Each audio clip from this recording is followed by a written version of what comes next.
Le code pénal a été instauré, mesdames et messieurs, afin de réguler la vie sociale par la stricte observation des lois et la mise en œuvre de la sanction. Alors, mesdames et messieurs, l'actualité est préoccupante, vous le savez, due à la lutte contre le Covid-19, nous donne de voir appliquer par les juridictions des peines pour une mise en danger d'autrui. La phrase est lâchée. Mise en danger d'autrui. Qu'est-ce que ça veut dire? Qu'est-ce que ça recouvre? Qu'est-ce qu'il y a dedans? Surtout en ces périodes de pandémie où des personnes peuvent être infectées et aller infecter d'autres personnes ou se savoir infecter et se promener dans des sociétés ou bien des responsables de sociétés qui, vu la dangerosité du travail de leurs collaborateurs, sont passifs au moins sur certains aspects du métier. Alors, pour cela, Matin Bonheur, qui s'arrive toujours à l'actualité, a invité un des avocats parmi les plus disponibles du barreau en ce moment, parce que ce n'est pas facile de les avoir. Actualité oblige. Encore une fois, merci, maître. Je vous en prie. Merci infiniment. Et puis, première question comme ça, quand on entend mise en danger d'autrui, on a un peu peur. C'est quoi la mise en danger d'autrui? Mais je vous remercie de cette opportunité que vous nous offrez. Alors, l'infraction de mise en danger d'autrui, qui est différente de la qualification française, est une infraction qui est toute nouvelle. Elle a été instaurée par le nouveau code de procédure, pardon, le nouveau code pénal qui est prévu par la loi numéro 2019-574 du 26 juin 2019. De ce point de vue, la Côte d'Ivoire a pris les traces ou a suivi l'exemple français, puisque cette disposition est prévue par le code pénal français depuis 1992. Alors auparavant, cette infraction n'existait pas. Il s'est agi pour le législateur de consolider l'incrimination au titre de la violation de certaines dispositions de sécurité en matière de code de la route, du code du travail, du code de l'environnement, du code des transports, du code de la consommation. Bref, certains comportements d'imprudence étaient donc prévus par des textes épars. Donc le législateur a voulu regrouper sous le vocable de mise en danger d'autrui. Et effectivement, votre introduction d'entrée de jeu nous permet de dire simplement que cette incrimination nouvelle n'est pas encore appliquée, à tout le moins c'est un texte nouveau, nous n'avons pas encore de décision ivoirienne, ce qui va nous obliger quelquefois à recourir à des dispositions, enfin à des décisions françaises. Alors, maître, dites-nous, qui est concerné par cette loi? Alors, avant de dire qui est concerné par cette loi, il est important de dire déjà qu'est-ce que la mise en danger d'autrui. Exactement. Alors, selon l'article 393 du Code pénal ivoirien, constitue la mise en danger d'autrui toute violation manifeste et délibérée d'une obligation particulière de sécurité et de prudence imposée par la loi ou les règlements. On parle donc d'une infraction, comme je le disais tantôt, qui est nouvelle, mais qui est une infraction non intentionnelle. Alors, qu'est-ce qu'on entend par une infraction non intentionnelle? Je vais prendre un exemple bien précis. Celui qui se rend coupable de vol a pour motif ou a pour but de s'accaparer un bien qui appartient à autrui. Alors que dans le cas de l'infraction non intentionnelle, il ne s'agit pas de dire que celui qui a exposé autrui au danger voulait ce résultat. Mais un faisceau d'indices et de son comportement permet de l'incriminer pour mise en danger d'autrui. Alors, ce qu'il faut noter, c'est que les juridictions doivent rechercher 4 éléments pour que cette infraction soit constituée. Le premier élément, c'est l'existence d'une obligation particulière de sécurité et de prudence, prévue par la loi ou le règlement. Ici, il faut qu'un texte particulier qui relève de la loi ou du règlement ait prévu un comportement ou une attitude de prudence. Je vous donne un exemple. Le code de la route prescrit que sur l'autoroute du Nord, enfin sur les autoroutes, la vitesse maximum autorisée est de 120 km/h. Donc toute personne qui excéderait cette vitesse se rendrait coupable naturellement du délit d'excès de vitesse. Mais toute personne qui se rendrait coupable de cet excès de vitesse en zigzagant entre des véhicules violerait certes le code de la route, mais mettrait également les autres usagers de la route en danger. Donc, qu'il y ait ou pas d'accident, c'est une mise en danger d'autrui. Donc, voici comment, à partir de textes un peu éparpillés dans l'arsenal juridique, on en arrive donc à relever donc, cette obligation de prudence. Deuxièmement, il faut une violation délibérée. Bien sûr, ça, je vais un peu choquer nos auditeurs. La violation délibérée consiste pour une personne qui est astreinte à cette obligation mais de passer outre. Tout à l'heure, Marco en parlait. Imaginons qu'une personne soit atteinte du Covid-19, diagnostiquée, confinée. Donc, logiquement, le confinement devrait avoir lieu dans un établissement surveillé. Et puis, cette personne s'échappe et se balade en ville. Cette personne se rendrait coupable de la mise en danger d'autrui. Attention donc à nos attitudes laxistes. Le troisième élément, c'est l'exposition directe d'autrui.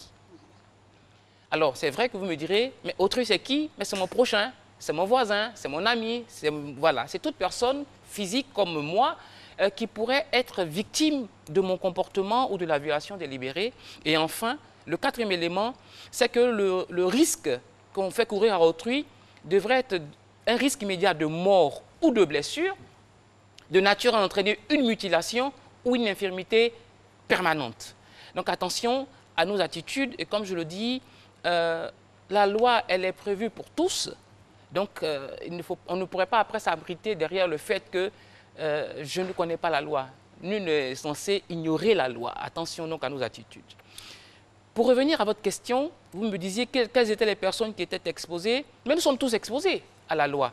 Il est vrai que l'article 393 du Code pénal prévoit comme sanction 1 année à 3 années d'emprisonnement et une amende de 300 000 à 3 millions de francs. Mais s'agissant des peines, généralement les peines s'appliquent aux personnes physiques. Mais le Code pénal a prévu justement que s'agissant des personnes morales, elles puissent faire l'objet de condamnation. Bien entendu, il est impossible de mettre une personne morale en prison. Alors, l'article 96 du Code pénal prévoit que dans le cas où la responsabilité pénale peut être admise, la peine d'amende est prononcée et elle peut être d'un maximum de 5 fois la peine d'amende prévue pour une personne physique. Donc, une personne morale qui se rendrait coupable ou qui aurait organisé, ou qui se rendrait coupable même du délit de mise en danger d'autrui. Par exemple, dans l'exemple pris par Marco, un employeur qui exposerait ses salariés à un danger permanent. Le danger, ça peut être par exemple, bon, c'est vrai que nous n'avons pas d'industrie nucléaire, ce serait par exemple dans le cas d'une centrale nucléaire, le fait de ne pas prendre des précautions et donc qui exposerait les salariés à des irradiations nucléaires. Ça a été le cas en France pour l'amiante, qui était un produit industriel utilisé dans toutes les constructions et qui s'est avéré cancérigène après coup. Et donc, ici aussi en Côte d'Ivoire, dans le cas des déchets toxiques. Mais exactement, exactement. Votre exemple est fort à propos. Il est vrai qu'à l'époque des déchets toxiques, ce texte n'existait pas. Absolument. Donc c'est sur l'infraction de pollution que les mises en cause ont été poursuivies. Mais aujourd'hui, toute personne qui se rendrait coupable d'importation ou d'utilisation de déchets toxiques s'exposerait à la mise en danger d'autrui. En tout cas, ça c'est bien expliqué avec des exemples d'ici et d'ailleurs. Tout à l'heure, on va revenir, Maître, sur les domaines d'application de cette interdiction particulière de mise en danger de la vie d'autrui avec des exemples précis comme vous en avez le secret. Mais nous allons aller, et vous le savez, on a cette habitude-là de vous interroger afin qu'il y ait une interconnexion de vous et nous, micro-trottoir, avec bien sûr ce que nous pensons. Mais avant d'arriver là, mesdames et messieurs, vous êtes à Matin Bonheur. Notre émission donc sollicite beaucoup d'interventions, dont la pub. C'est pas grave, s'il n'y a pas la pub, Jacques Brou, grâce à sa dextérité, il est très flexible. Hein, il est très flexible. Jacques Brou, où est-ce que vous nous emmenez maintenant? Ce qui est sûr, nous après, on va retomber avec Maître. C'est bon? Peu importe l'endroit où vous allez, nous on vous suit. À vous l'antenne. C'est vous qui...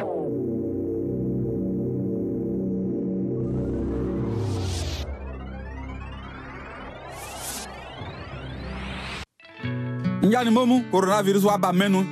Iti esasaiun esasabenga meumie dan ejina coronavirus atinga be clé e fait so atinsu benga be tuer force yole awa oni OMS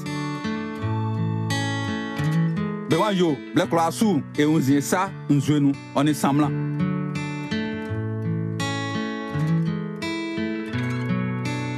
tawai maso kusu a renzu kunle e fa ipapa isa meun e fa muso asan e bonu tango tawe ma so kusu e sa kplo nu e bo tango nu muso aso kako fe pekun nwa yiblo se e aunzima e sa nu na ifa esa e kai ma oni ebue oni enua se ikakra nga e osa na ma e diblo ne na ma e tian nu kakali kakun ikakra nga e osa Sans matin, ma maître qu'on au train à fin. Et à même à pas, n'a tout est beau et train à rouler. C'est à moi où ça coûte 143, en zéro fleur 101. N'y'a de moment et ça est un et ça a été na coronavirus et grain na yo jasinga e boye clamoyer Côte d'Ivoire mais yo di lola et clamon. Le ministère de la Solidarité, de la Cohésion sociale et de la lutte contre la pauvreté invite les entreprises publiques et privées, les institutions, les artistes, les sportifs, les organisations de la société civile et les personnes de bonne volonté à s'inscrire dans la chaîne de solidarité en vue de soutenir les personnes vulnérables face à la pandémie du coronavirus. Les dons sont reçus tous les jours de 8h à 16h sur les sites suivants: Abidjan, cabinet Plateau Tour E, 13e étage, Programme national de cohésion sociale, PNCS, Riviera 4, Fonds national de solidarité, FNS, Riviera Bonhomien. Intérieur du pays, les directions régionales du ministère de la Solidarité. Agissons ensemble pour stopper la propagation du Covid-19 et vaincre ce monstre. Tous responsables, tous solidaires. Infoline 2023 91 75 77 27 87 48 05 20 20 02.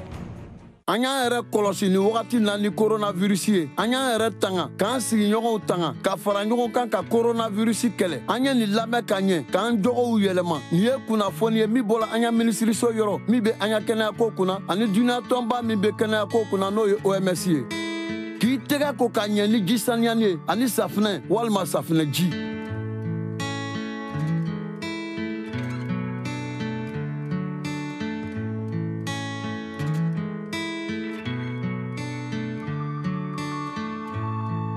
N'i bɛ fɛ ka tuso walima ka sɔgɔsɔgɔ i jija musɔrɔni ye k'i bolo i bɛ sɔgɔsɔgɔ a kɔnɔ walima ka tuso k'a lafili kɔfɛ ka ɲɔgɔn tɛgɛ di ɲɔgɔn ma ka foli kɛ an y'o dabila an ye a tu dabila an ni ɲɔgɔn cɛ an ye kungo kɔnɔ sogo o minali walima k'o dumuni k'o dabila jama bɛ fara ɲɔgɔn kan yɔrɔ o yɔrɔ an y'o yɔrɔ tagali dabila mètre kelen an y'o don an ni ɲɔgɔn cɛ n'i bɛ yɔrɔ o yɔrɔ an y'an jija yaalaba nafa tɛ yaala min na an y'o dabila n'i bɛ fɛ ka kunnafoni sɔrɔ weleli kɛ 143 walima 101 an y'an yɛrɛ tanga ka sigiɲɔgɔnw tanga ka fara ɲɔgɔn kan ka coronavirus kɛlɛ nin ye kunnafoni ye min bɔra an ya gouvernement yɔrɔ.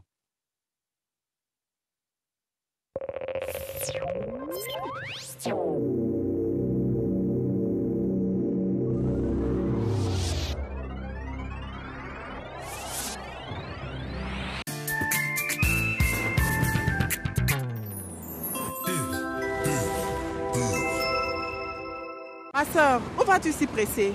Mon mari a découvert une nouvelle pâte tomate là. Il en parle tout le temps. Ma chérie, c'est Alissa tomate. Alissa?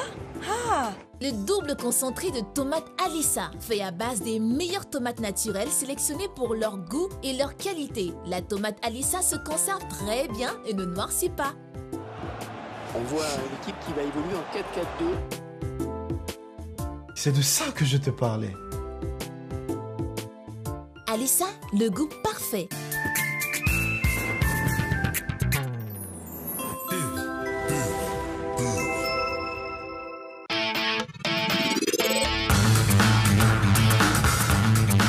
Quand on prend le nombre de personnel dans les entreprises qui ne sont pas véhiculés, alors on va prendre le cas de ceux qui vont emprunter un bus, quelles que soient les mesures de la distance.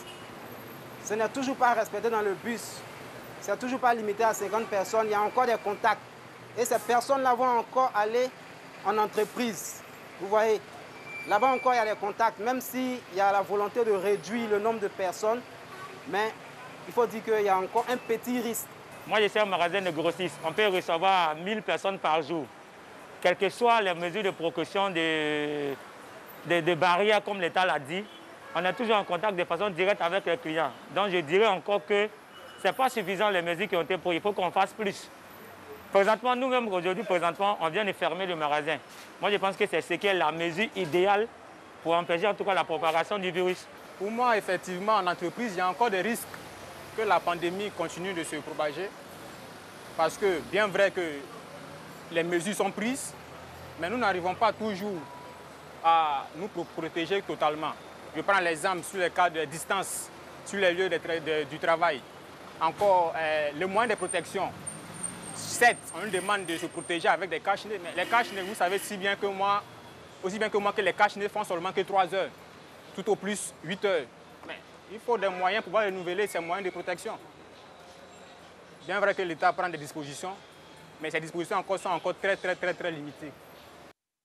Ah, voilà parle, plusieurs. Hein. Ah ouais, franchement, les intervenants ont beaucoup de questionnements et c'est à propos concernant notre sujet. Maître, parlons par exemple de la proximité ou même de la promiscuité dans les bus. Il y a quelqu'un incriminé là? Qui met la vie de qui en danger là? Oui, alors comme je vous le disais, il s'agit d'une obligation particulière de prudence et de sécurité. On touche au domaine du transport, qui est le domaine d'apanage de la mise en danger d'autrui, mais s'agissant du respect du code de la route. Pour faire face aux mesures de lutte contre la pandémie du Covid-19, il me semble que la SOTRA, pour ne pas faire de publicité, a décidé de ne pas excéder 50 passagers, chauffeurs y compris, dans les autobus. Alors de ce point de vue, si la distance minimale de sécurité est respectée, les choses devraient pouvoir aller. Sauf qu'en pratique, je n'ai pas la science infuse, je ne sais pas si cela est strictement respecté. Est-ce que, par exemple, quand 3 passagers descendent à un arrêt, il n'y a que 3 passagers seulement qui soient autorisés à monter dans l'autobus, ou 5 peuvent monter de sorte qu'on excède le chiffre de 50. L'État a décidé de façon arbitraire de retenir 50 personnes. Si on excède les 50 personnes, il pourrait y avoir mise en danger de la vie d'autrui. Mais ceci dit, vous savez, nous sommes dans un domaine qui est tellement nouveau, parce que nous sommes face à une pandémie qui est nouvelle, qui va impliquer de nouvelles habitudes. Ce que le législateur retient, c'est le respect d'une obligation particulière de sécurité et de prudence. De sorte que si une personne, après être montée dans un autobus, arrive à établir qu'elle a été contaminée dans un autobus, cela pourrait exposer donc la responsabilité de la société de transport à des condamnations. Tout comme dans un véhicule, tout comme dans un bureau. Ici, je constate que nous avons observé la distance réglementaire, mais en réalité, vous voyez qu'il faut faire preuve de surveillance constante pour éviter justement d'être mis dans cette situation de mise en danger de la vie d'autrui. Cette infraction est une infraction sociale. Or, l'homme étant un être social, on nous demande désormais d'avoir des précautions, plus de précautions que d'habitude. Absolument, hein. C'est comme on disait pendant l'élément, hein, pendant le sonore de notre très cher Emmanuel Bonzo, c'est une maladie, c'est une pandémie qui frappe à notre civilisation, à tous les pans de notre civilisation. Maître, il y a certains chefs d'entreprise qui ont essayé de prendre le taureau par les cornes en prenant l'alternance ou en essayant de faire en sorte qu'il y ait un strict minimum au niveau du travail. Est-ce que ça fait partie des circonstances vraiment que vous, en tant qu'homme de droit, vous appréciez? Oui, oui. Il s'agit de prendre des précautions. Pour s'adapter. Exactement. Bien entendu, l'entreprise a pour objet la productivité. Ceci dit, il ne faut pas rechercher la productivité au détriment de la santé des salariés, puisque ce sont ces salariés qui permettent à l'entreprise d'être compétitive. Les mesures qui sont prises, comme je vous le dis, nous sommes un peu dans le tâtonnement, mais c'est les juridictions qui vont apprécier si toutes les mesures de prudence et de sécurité ont été mises en œuvre. Mais tout à l'heure, en touchant du doigt l'aspect de la notion de mise en danger d'autrui, en France, j'ai touché le domaine nucléaire, l'amiante, je pourrais toucher à tout autre domaine du milieu professionnel qui impliquerait un risque. Aujourd'hui, par exemple, l'actualité, c'est le personnel médical qui est en première lutte contre cette pandémie.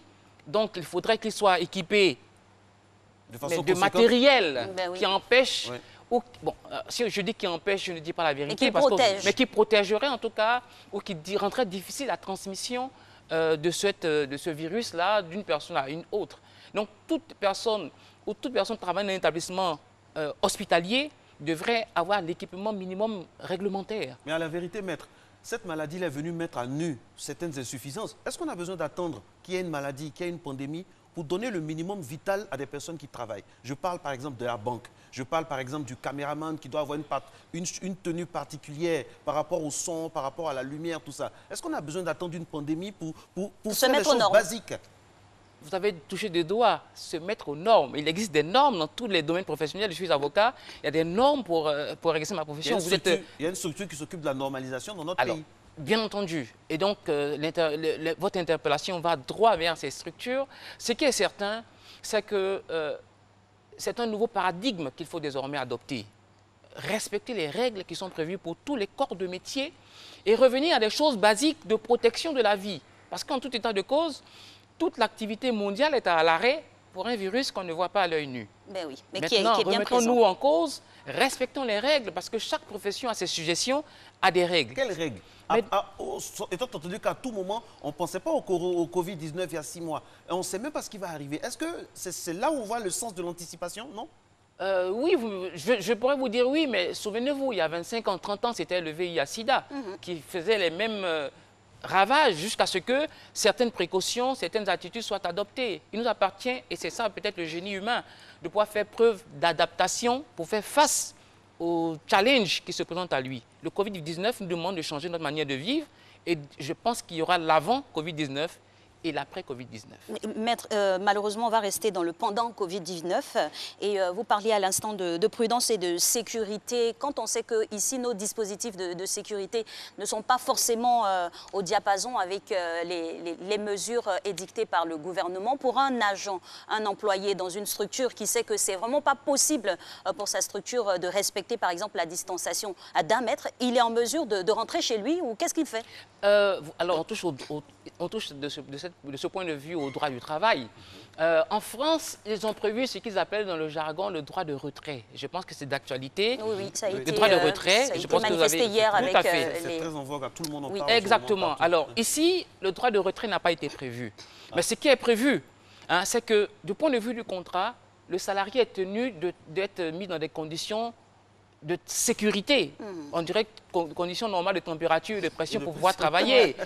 Si les conditions ne sont pas respectées, il appartient au salarié d'interpeller son employeur et si cet employeur est récalcitrant, il faut s'adresser à l'inspection du travail. Et s'il y a une rupture du fait justement de ce que les conditions qui soient prévues, de point de vue sérieux, pas de façon fantaisiste, si ces conditions ne sont pas respectées, si une rupture devrait intervenir, elle serait le fait de l'employeur et non pas du salarié. Parce que tout simplement, des conditions de sécurité ne seraient pas remplies. Là, ça ouvre la porte à beaucoup de choses. Hein. Oui. À beaucoup de choses. Oui, alors, oui. En définitive, la mise en danger de la vie d'autrui, c'est vrai que là, on parle seulement du domaine du travail. Mais est-ce qu'on, dans le volet, le père de famille, par exemple, le père de famille qui est à la maison a plusieurs exemples par rapport à la mise en danger de la vie d'autrui, ses enfants, sa famille, le lieu d'habitation. Est-ce qu'on peut en parler un peu? La violence à la maison, par exemple. Oui, mais alors, s'agissant par exemple de violence physique, violence morale. Il ne s'agit pas principalement de la mise en danger de la vie d'autrui. Comme je vous le disais, c'est une infraction. Un parent qui fait étudier son enfant jusqu'à pas d'heure.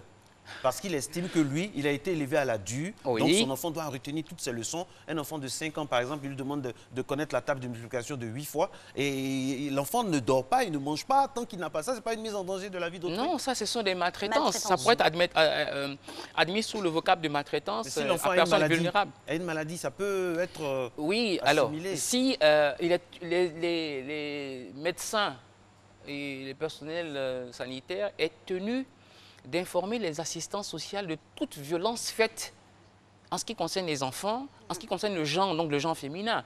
Alors, si un enfant est victime de violence, on ne parle pas de la mise en danger de la vie d'autrui. Il s'agit de violence. Voilà, ne cachons pas les mots.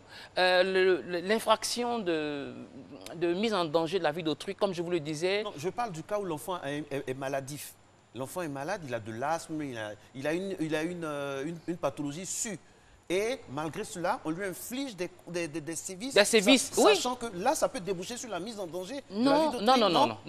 Non. Okay. Il s'agit de coups et blessures volontaires ou de violences faites à l'enfant. L'infraction de la mise en danger d'autrui... Je vois l'enfant faire des courses pendant le confinement sans protection. Par exemple. Par exemple. Mais encore que, vous voyez que s'agissant du confinement...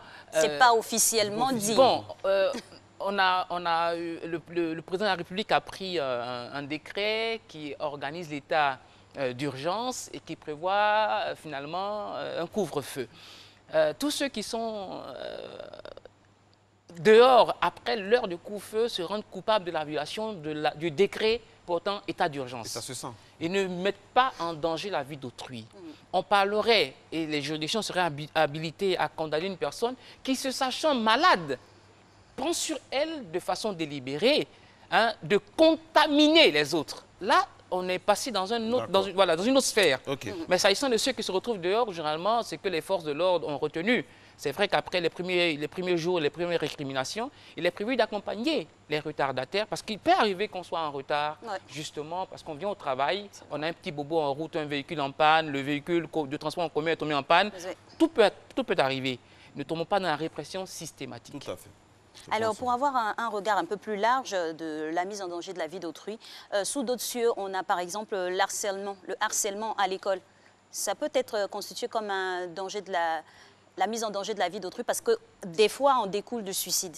Le harcèlement est réglementé par des textes spéciaux. C'est toujours les violences faites au genre ou à la protection des personnes dites vulnérables. Gardez en tête, il faut retenir qu'on parle de la mise en danger de la vie d'autrui lorsque il y a une obligation. Il faut que le terme est très précis. La loi dit qu'il faut une obligation particulière de sécurité et de prudence. C'est la loi ou le règlement qui dit qui indique cette attitude particulière de prudence ou de sécurité. Et s'agissant donc des enfants qui sont houspillés, on a tous été houspillés à l'école. Hein. Ce n'était pas forcément... Il y a des degrés. Voilà, c'est vrai qu'il y a des degrés. C'est vrai qu'il y a des degrés. Mais si... alors, ces enfants qui sont victimes de harcèlement sont victimes d'infractions, mais qui ne sont pas signalées. Parce que très souvent, les enfants se referment sur eux-mêmes. S'il n'y a pas une personne adulte de confiance pour que l'enfant puisse s'ouvrir, on aboutit malheureusement à ces cas extrêmes. Mais vous savez, le code pénal a ceci de particulier qu'il essaie d'incriminer tous les comportements nuisibles possibles. Mais l'esprit humain est tellement ingénieux que des comportements nouveaux arrivent. Et vous avez vu plein de nouveaux textes que la Côte d'Ivoire dont s'est dotée la Côte d'Ivoire, justement pour réprimer des comportements qui, il y a quelques années, n'étaient même pas envisagés par le législateur. J'ai failli dire docteur. Maître, dans un arrêt rendu le 18 mai 2010, la Chambre criminelle de la Cour de cassation française a retenu la responsabilité pénale d'un chirurgien, oui, pour avoir effectué des interventions en recourant à du personnel sans qualification requise. Oui. Alors, comme je le disais tantôt, la Côte d'Ivoire n'a pas encore eu l'occasion d'appliquer ces textes du point de vue de la haute cour, dans la Cour de cassation. Donc, nous sommes retrouvés sous l'empire, malheureusement, de la jurisprudence française. Mais c'est égal puisque le texte prévoit les mêmes incriminations. Alors, ici, nous avons un chirurgien, donc un médecin qui a toutes les qualifications. Mais ce chirurgien doit se faire assister par un personnel qualifié. Dans le cas qui a abouti à la mise en danger de la vie d'autrui, ce médecin, qui est un médecin qualifié, chirurgien, a recouru à des personnes qui n'avaient pas les diplômes habilités pour participer à une intervention chirurgicale. Le cas ne dit pas que le patient est décédé. L'intervention a eu lieu, mais le fait que des personnes qui ne soient pas habilitées, imaginons que vous et moi soyons appelés à venir assister un chirurgien, il y a un souci. À moins que ce soit pour un reportage. Bon, encore que... Pour chacun dans son domaine. Chacun dans son domaine, voilà. Alors, nous avons directement avec lui, très bien. Dans ce cas-là, justement, la Cour de cassation française a retenu que ce chirurgien avait mis en danger la vie du patient, malgré le fait qu'il ait toutes les qualifications, lui. Mais le fait d'avoir recouru à des personnels non qualifiés a exposé donc la vie de ce patient, donc la mise en danger. Et toujours dans ce giron-là, il n'est pas rare de voir, par exemple, lors d'interventions chirurgicales, pour, on va dire, des interventions bien précises, le chirurgien s'octroie le droit de faire autre chose. Dans ce cas-là, il peut être poursuivi pour la mise en danger de la vie d'autrui. Alors, si le chirurgien est sorti de son cadre d'intervention, voyez que je suis en train d'hésiter. Alors, en Côte d'Ivoire, tout à l'heure, enfin, depuis quelques minutes, nous parlons de la mise en danger de la vie d'autrui. Mais il faut retenir que le code pénal, pardon, a prévu à l'article 392, je crois, l'article qui précède l'article 393, qui est la mise en danger d'autrui, l'infraction d'homicide et de blessure involontaire. Hein? Cette infraction dite de blessure ou d'homicide involontaire consiste, alors quiconque par maladresse, imprudence, inattention, négligence ou inobservation des règlements commet involontairement un homicide ou en est involontairement la cause ou cause des blessures. Donc tout médecin qui s'affranchirait des règles de la profession et qui causerait un dommage s'exposerait plutôt à des blessures involontaires ou un homicide involontaire, puisque l'apanage du médecin n'est pas de tuer son patient. c'est de le soigner. Mais toujours est-il que si nous ne rentrons pas dans ce cadre-là, on pourrait envisager effectivement la mise en danger de la vie d'autrui, mais c'est la jurisprudence et les juridictions qui vont déterminer précisément s'il y a mise en danger, et voilà. Alors, un autre cas de figure, hein, un capitaine de bateau, de navire, qui, pendant une traversée, prend du personnel en surnombre. Et ça, on peut le comparer à ce qui se passe dans notre pays. Pendant Paquinou, il n'est pas rare de voir des propriétaires de cars prendre des personnes qui sont pratiquement sur le toit du véhicule. Alors, est-ce que ça, c'est une mise en danger de la vie d'autrui? Oui, oui. C'est l'un des premiers domaines dans lequel, justement, la loi a prévu la mise en danger de la vie d'autrui. Dans l'exemple, dans cette affaire, c'est le capitaine d'un navire qui avait admis sur son navire, un navire qui était prévu pour recevoir 500 passagers, on avait admis 112 de plus. Aïe, aïe, aïe. Le voyage s'est bien passé. Il n'y a pas eu d'accident, il n'y a pas eu d'avarie, mais les juridictions ont retenu qu'il était coupable d'avoir mis en danger la vie d'autrui parce qu'en cas de survenance d'une avarie, d'un naufrage, d'un accident, il n'y aurait pas eu le dispositif nécessaire pour 112 personnes sur les 500. Parce que naturellement, quand il y a 500 passagers, il y a au moins 112 vestes de sauvetage. Pardon, 500 vestes de sauvetage. Donc 112 passagers n'auraient pas pu avoir ces vestes de sauvetage et on se serait retrouvé dans une hypothèse un peu comme dans le Titanic. Exactement. Ce qui a causé le désarroi dans le Titanic, c'est qu'il y avait moins de canots de sauvetage que de passagers. Et donc, manifestement, ce capitaine a été condamné pour mise en danger de la vie d'autrui. Nos cas ici, Paquinou, est-ce qu'un passager, Alix et moi, nous voyageons et nous voyons que vraiment, est-ce qu'on peut porter plainte contre la compagnie, même si on est bien arrivé? Mais bien sûr, mais vous voyez qu'en fait, nous avons des circonstances factuelles. C'est que vous portez la plainte contre la compagnie, on vous demandera de prouver que vous étiez en surnombre. Vous avez des photos? Oui, c'est une infraction pénale, la preuve se fait par tout moyen. Vous voyez, en tout état de cause, si dans un cas, déjà, dans cette atmosphère ou dans cette période de lutte contre le Covid-21, le car doit être... Pardon. Autant pour moi. On reste en 19 et... Autant pour moi. Voilà. Autant pour moi. Alors, le quart déjà doit être en principe rempli à moitié, sinon au tiers ou au quart. Alors, un quart déjà qui est plein, ça pose un problème. A fortiori, s'il y a un surnombre, là, on est... Alors, voilà. on va rester toujours en mer avec l'exemple du bateau. Actuellement, se pose un problème sur la Méditerranée avec 2 bateaux qui naviguent sans trouver d'endroit où accoster parce que tous les pays refusent qu'ils accostent. Est-ce que c'est responsable? Et au sein, à l'intérieur de ces bateaux, on a déjà des déclarés de Covid-19, j'ai failli dire 21, de Covid-19 et 4 morts déjà. On peut poursuivre les différents responsables des pays qui refusent que ces bateaux-là accostent de mise en danger de la vie d'autrui? Pas directement sous l'incrimination de mise en danger de la vie d'autrui. Vous savez, les États il existe des conventions internationales qui consistent à aider ou à admettre sur son sol des personnes qui sont en détresse. C'est le cas. Hein. Vous voyez, cette crise que nous traversons vient remettre en cause, comme je le disais, notre façon de vivre. En principe, tous les pays sont censés admettre sur le sol des personnes qui sont en détresse. Il se trouve que, vu la vague d'immigration clandestine que l'Europe a constatée, ils se sont emmurés. Mais en s'emmurant, aujourd'hui, la situation est telle que le continent le moins atteint, c'est le continent africain. Je ne le souhaite pas, mais imaginons que le continent européen soit pratiquement invivable. Tout le monde reviendra en Afrique.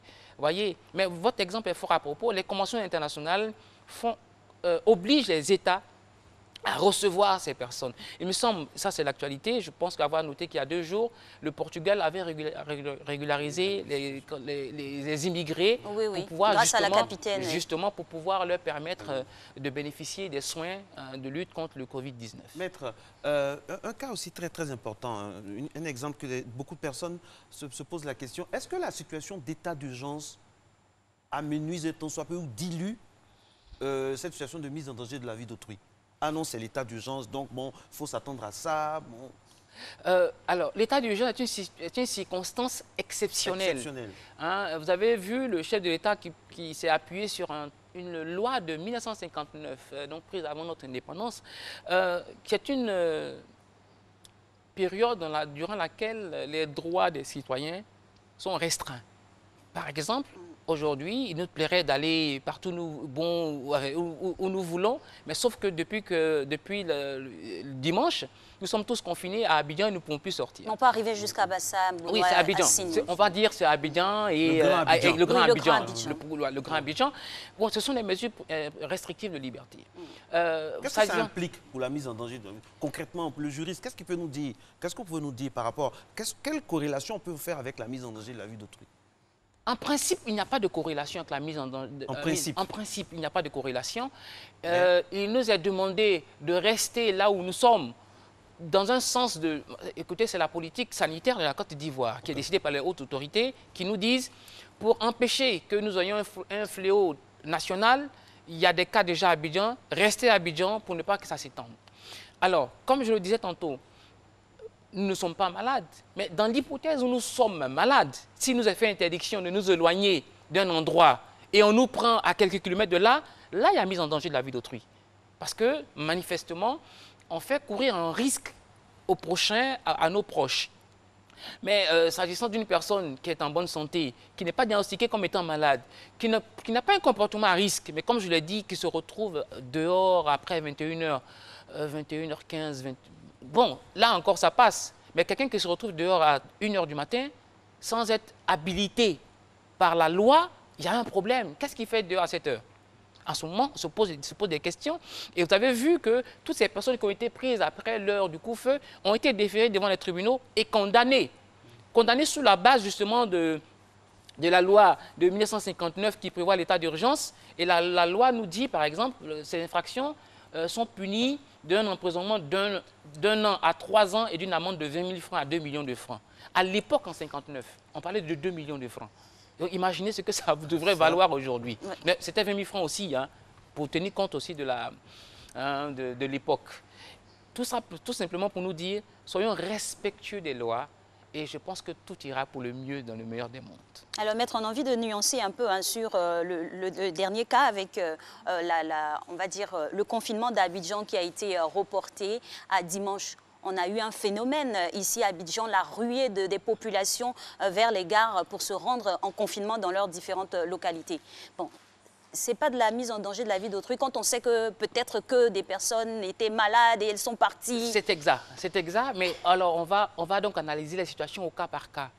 Hein, on peut le déplorer parce que ce que j'ai pu noter en Chine, à Wuhan, c'est que les autorités ayant décidé le confinement ont mis en œuvre la mesure de façon immédiate et avec surprise. Les gens sont retrouvés confinés. C'est la surprise. C'est l'effet de surprise. Okay. Ici, on a informé et on a laissé un délai pour que les gens puissent... Ils sont sortis. Alors, naturellement, ils sont sortis.